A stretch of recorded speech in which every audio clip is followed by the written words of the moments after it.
Okay, so let's have a quick recap at what we have done in the last video. So to start with, this is a Substance Painter file that will be given to you guys, so you can download and dissect everything I've done so far. So let's start in from the base. So I went in and added a bit peach tone. I had my AO multiplied, which is just being multiplied in the nostrils for now. I went in, added my subsurface effect around the nose, lips and the ears. Added more red around the blood flow areas. Added more red with a bit different intensity around the faces to have the subsurface or the reddishness areas around it. Started adding yellows around the places which are close to the bone. More yellow, blending more of our red in the forehead. More red, blending the yellow in our forehead. Adding in the gray area, which is around the stubble. Decreasing the opacity, giving us the bluish look in our albedo. Adding a bit more gray around the eyelids and calling that done in our layer 1. So as we have already set up from last few weeks that I'm not the best guy to name my things, but I have named things here for you guys. So everything has been named according to the numbers. In the order I have created those layers and worked on it to help you guys further understand how I built it from scratch. So next up we had more red around the cheeks. Adding in the green for the stubble. Adding in the green for the head, which I think I got rid of it in future, but maybe I mentioned last time I like to have a bit darkness around the head even if somebody is completely bald, to have a bit of a frame to this area. So we have this guy framing it in, this guy framing it in, so the focus only stays here.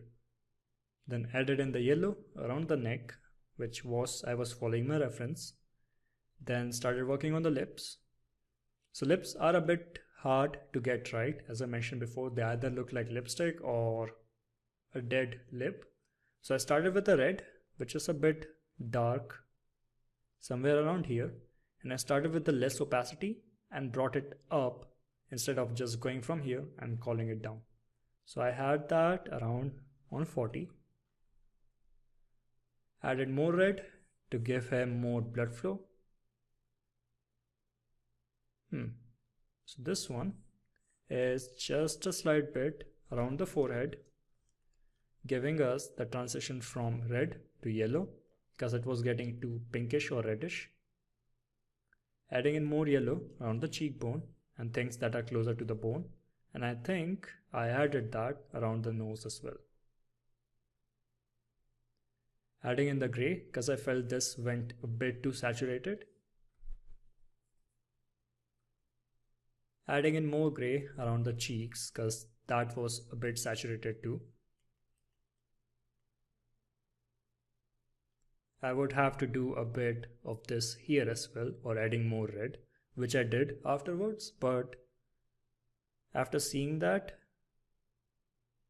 after a day, I feel it can use more red than what I actually have after finishing it. So adding more red to our lips and adding the purple. So lips are not going to be completely red. They have a bit purple or bluish tone or sometimes pinkish. So instead of having just a flat red, I added in the breakups, giving us this look. Then let's move up. Let's open this layer. Everything is visible, so let me hide them.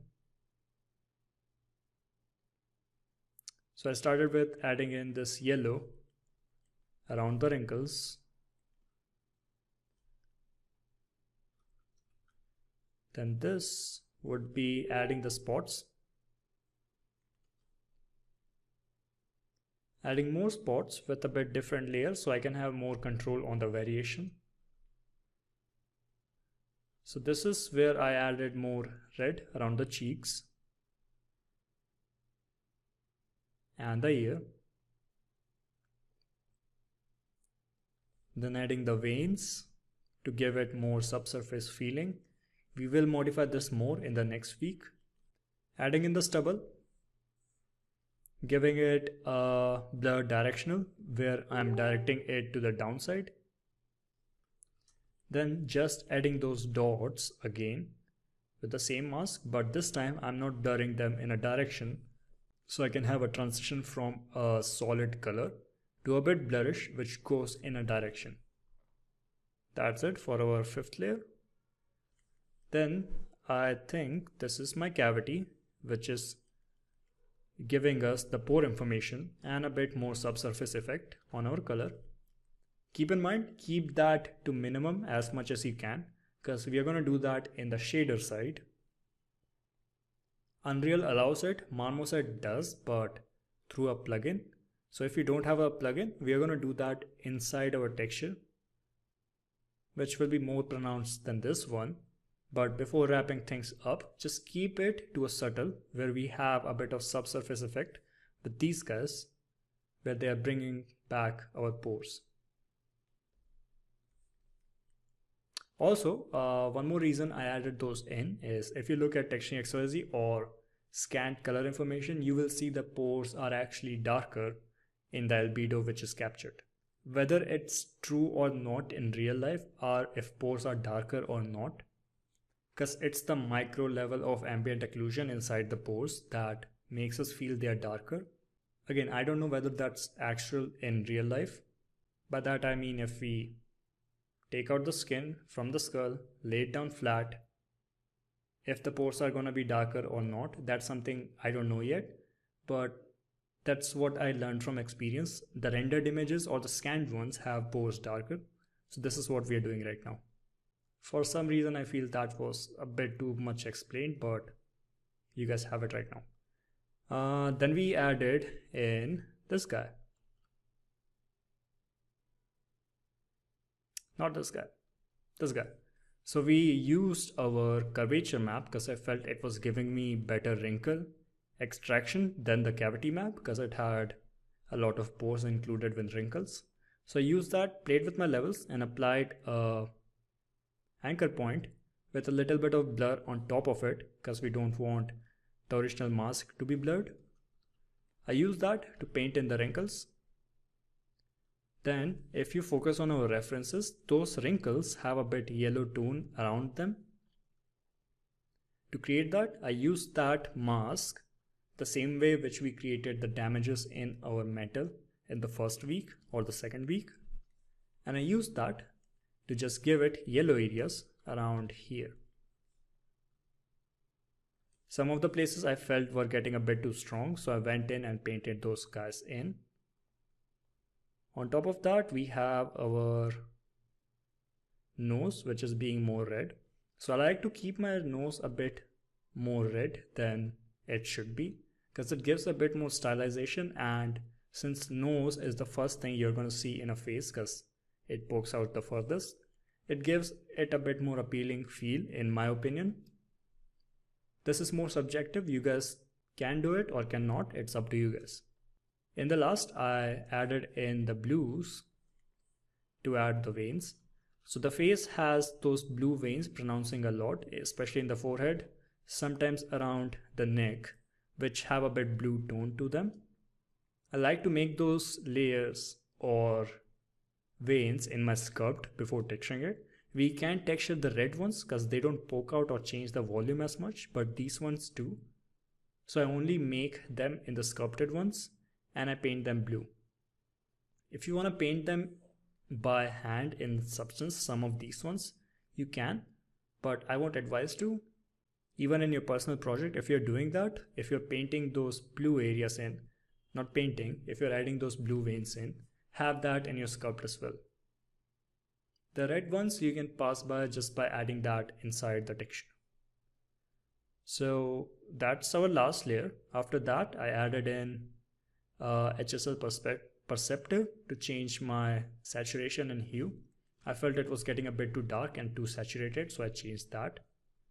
So this is how far we got on in this week, and this is how far you guys should be to get to a point where our skin looks like skin, Rest of the finishing, rest of the additional details will be done in the next week, including creating additional maps to help our shader.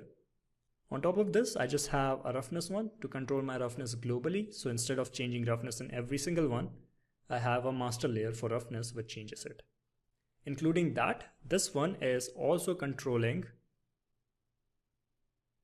I have no idea what's happening here, but it's also controlling our scatter.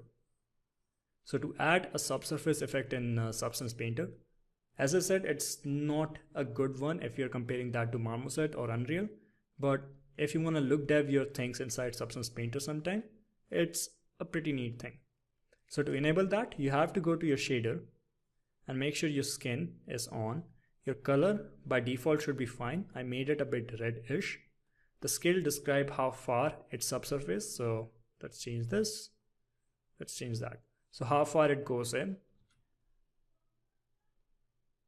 And you will have to add in your channel a scattering, and that scatter will control how much scatter is happening.